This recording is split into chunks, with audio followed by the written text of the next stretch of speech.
Sean todos bienvenidos a Palabra de Fuego, donde la palabra de Dios quema en tu corazón. Del Evangelio de San Marcos capítulo 9 versículos del 2 al 10. En aquel tiempo Jesús tomó consigo a Pedro, Santiago y Juan y los llevó a ellos solos aparte a un monte alto y se transfiguró delante de ellos. Y sus vestidos se volvieron resplandecientes, muy blancos, tanto que ningún batanero en la tierra sería capaz de blanquearlos de ese modo. Se le aparecieron Elías y Moisés y conversaban con Jesús. Toma la palabra Pedro y dice a Jesús: Rabí, bueno es estar aquí. Vamos a hacer tres tiendas, una para ti, otra para Moisés y otra para Elías. Pues no sabía qué responder, ya que estaban atemorizados. Entonces se formó una nube que les cubrió con su sombra, y vi una voz desde el cielo. Decía: Este es mi Hijo amado, escuchadle. Y de pronto mirando alrededor, vieron que ya no había nadie más que Jesús solo con ellos. Y cuando bajaban del monte, les ordenó que a nadie contasen lo que habían visto, hasta que el Hijo del Hombre resucitara de entre los muertos. Ellos observaron esta recomendación, discutiendo entre sí qué era eso de resucitar de entre los muertos. Palabra del Señor. Gloria a ti, Señor Jesús. Qué bueno es estar aquí. Es la expresión de admiración, de alegría del apóstol Pedro. Después de haber escuchado la noticia de que el Hijo del Hombre iba a ser entregado, Jesús los lleva a este lugar sagrado. Y así como la montaña del Tabor, también la del Sinaí es el lugar de la proximidad con Dios, es el lugar del encuentro con Dios, es el espacio elevado, es el espacio donde hay un aire puro, donde la creación se contempla de una manera muy especial.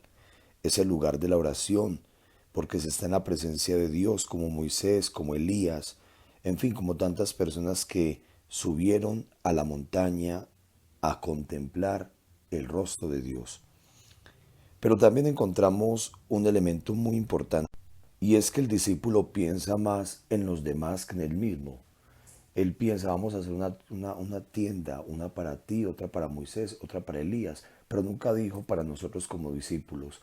Es decir, el discípulo está totalmente dispuesto a la entrega, a la renuncia, a darlo todo por el mensaje que comunica, por la salvación. Escuchemos. Hoy el Evangelio nos habla y nos presenta en aquel momento en que Jesús sube a la montaña. Va a orar con tres de sus discípulos, Pedro, Juan y Santiago. Y allí sucede una de las escenas más impactantes que pudieron haber tenido los discípulos, y es la transfiguración del Señor. Jesús se encuentra en medio de Elías y de Moisés. Recordemos que Elías representa en el Antiguo Testamento a los profetas y Moisés representa la ley. Y en medio de ellos está Jesús, el Jesús que está por encima de la ley y por encima de los profetas, el anunciado de Israel, el esperado de Israel. Hoy pues nosotros debemos entender esa transfiguración como el encuentro con el Señor. Pero también sucede algo muy interesante, y es que los discípulos dicen que querían quedarse allí. Ellos se van al monte a orar. Al monte a orar significa estar en presencia de Dios. Pero Jesús les dice: no, tenemos que volver a bajar. Y desde Clave de Evangelio esto tiene un encuentro bien interesante y viene un trasfondo que a nosotros como misioneros y como discípulos nos debe formar en nuestra vida cristiana.